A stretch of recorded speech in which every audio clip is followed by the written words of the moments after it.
জামালপুর ৩ আসন থেকে নির্বাচিত মাননীয় সংসদ সদস্য জনাব মোহাম্মদ মুস্তাফিজুর রহমান বাবলু।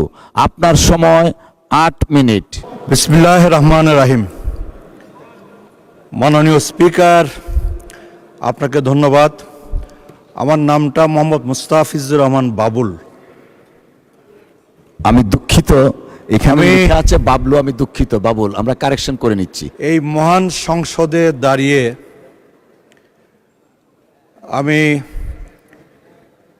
মহান আল্লাহর কাছে শুকরিয়া আদায় করি যে মহান আল্লাহ আমাকে এই সুন্দর ভবনে, মহান সংসদের এই অধিবেশন কক্ষে আপনাদের সকলের সাথে আমাকে দাঁড়াবার, আমাকে বসবার, আমাকে কথা বলবার সুযোগ করে দিয়েছেন। আমি আমাদের দলের সম্মানিত চেয়ারম্যান, আমাদের সম্মানিত সংসদ নেতা, বাংলাদেশের প্রধানমন্ত্রী জনাব তারেক রহমানকে আন্তরিক ধন্যবাদ জানাই, আন্তরিক কৃতজ্ঞতা জানাই। উনি আমাকে ধানের শীষ প্রতীক দিয়ে জামালপুর ৩ আসনে মেলান্দ মাদারগঞ্জ থেকে নির্বাচন করে মেলান্দ মাদারগঞ্জবাসীর ভোটে নির্বাচিত হয়ে এই সংসদে কথা বলবার সুযোগ করে দিয়েছেন, আমাকে সম্মানিত করেছেন। আমি এই আমরা মার্চ মাসে দাঁড়িয়ে আছি।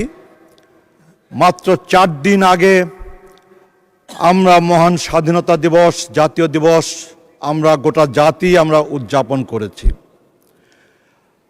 আমি আমার বক্তব্যে মহান স্বাধীনতার ঘোষক,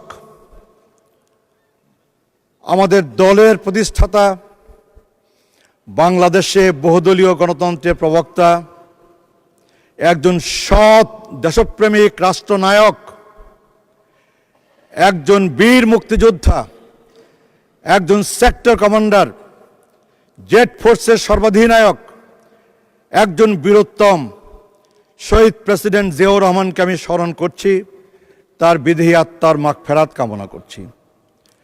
আমি এই সংসদে দাঁড়িয়ে বাংলাদেশের প্রিয় নেত্রী, কেবল বিএনপির প্রিয় নেত্রী না, বাংলাদেশের প্রিয় নেত্রী, আমাদের জনগণের প্রিয় নেত্রী, যিনি সারা জীবন গণতন্ত্রের জন্য সংগ্রাম করেছেন, যিনি সারা জীবন জনগণের জন্য সংগ্রাম করেছেন, যিনি আমৃত্যু আপোষ করেন নাই, আমাদের সেই প্রিয় নেত্রী দেশনেত্রী বেগম খালেদা জিয়াকে স্মরণ করছি, তার বিদেহী আত্মার মাগফিরাত কামনা করছি।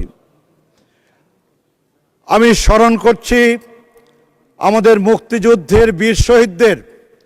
অনেকেই মুক্তিযুদ্ধের বীর শহীদদের স্মরণ করতে চান না, অনেকেই মুক্তিযুদ্ধের ইতিহাস আমলে আনতে চান না, অনেকেই মুক্তিযুদ্ধের ইতিহাসকে আড়াল করতে চান, অনেকেই মুক্তিযুদ্ধের শহীদদের আড়াল করতে চান। কিন্তু মহান মুক্তিযুদ্ধের শহীদদের আড়াল করবার কোনো সুযোগ এই স্বাধীন বাংলাদেশে আছে বলে আমি মনে করি না। আমাদের মুক্তিযুদ্ধের ইতিহাসকে আড়াল করবার, আমাদের মুক্তিযুদ্ধের ৯ মাসকে আড়াল করবার কোনো সুযোগ আছে বলে আমি মনে করি না। ৭১-এর ২৫শে মার্চের সেই হানাদার বাহিনীর আক্রমণ, সেই নৃশংস হত্যাযজ্ঞকে আড়াল করবার কোনো সুযোগ আছে বলে আমরা মনে করি না।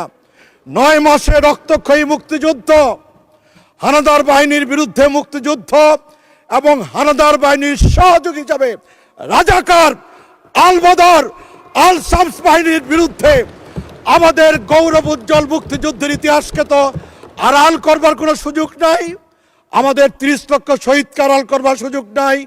২ লক্ষ মা-বোনের ইজ্জত সম্ভ্রমকে আড়াল করবার কোনো সুযোগ নাই।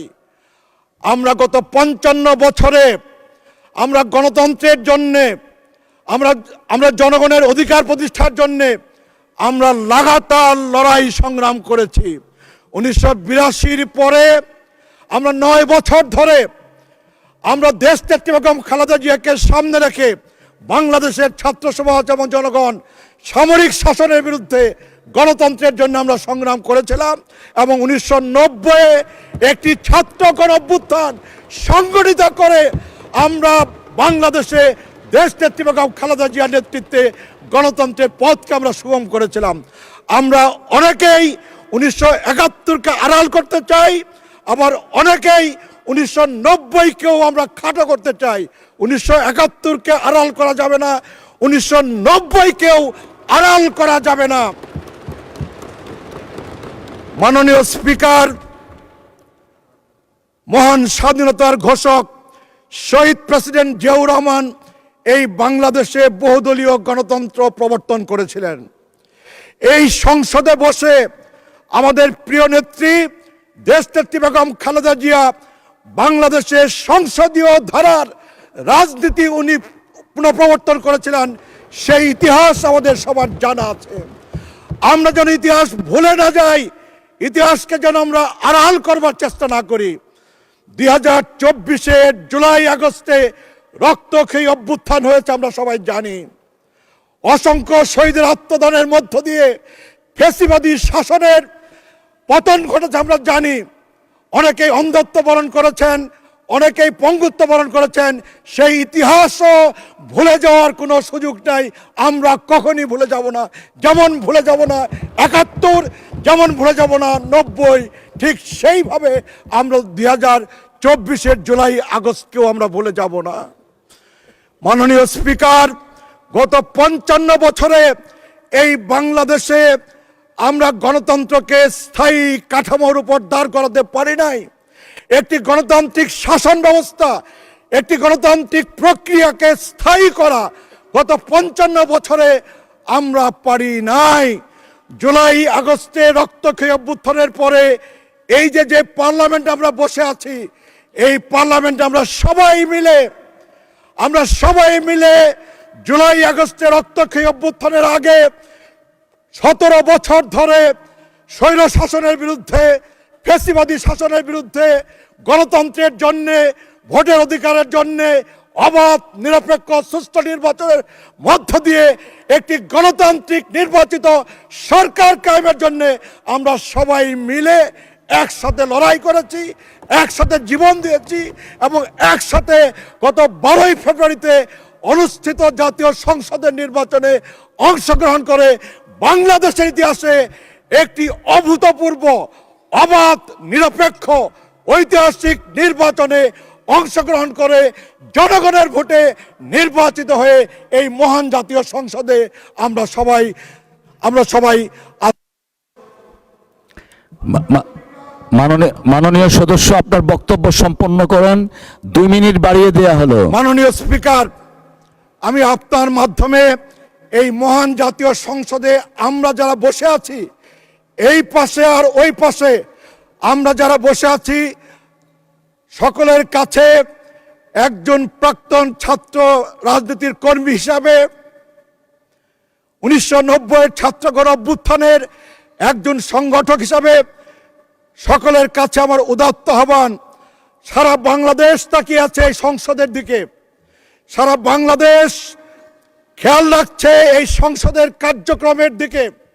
আসুন আমরা সবাই মিলে বাক বিতণ্ডায় না জড়িয়ে, আমরা সবাই মিলে দায়িত্বশীলতার পরিচয় দিয়ে সারা বাংলাদেশের মানুষ আমাদের কাছে যা চায়, সারা বাংলাদেশের মানুষ আমাদের কাছে যা প্রত্যাশা করে, সেই চাওয়াকে সম্মান দিয়ে, সেই প্রত্যাশাকে সম্মান দিয়ে আমরা দায়িত্বশীলতার পরিচয় দিয়ে এই বাংলাদেশে একটি স্থায়ী গণতান্ত্রিক রাষ্ট্র ব্যবস্থা গড়ে তুলবার জন্যে আমরা যা করা দরকার আমরা সবাই মিলে, জোর জবরদস্তি করে না, ঝগড়াঝাটি করে না, বাক বিতণ্ডা করে না, আমরা সবাই মিলে সহনশীলতার মধ্য দিয়ে আলাপ আলোচনা করে, পরস্পরের প্রতি শ্রদ্ধাশীল থেকে আলাপ আলোচনা করে সমঝোতার ভিত্তিতে আমরা এই বাংলাদেশে আমরা সবাই মিলে একটি গণতান্ত্রিক রাষ্ট্র ব্যবস্থা আমরা এই বাংলাদেশে আমরা কায়েম করবার জন্য সচেষ্ট থাকি।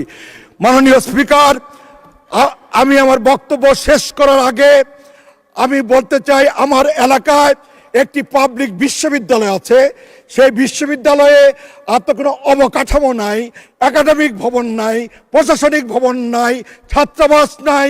আশা করি তা মাননীয় শিক্ষামন্ত্রী দেখবেন। মাননীয় স্থানীয় সরকার এলজিআইডি মন্ত্রী বসে আছে।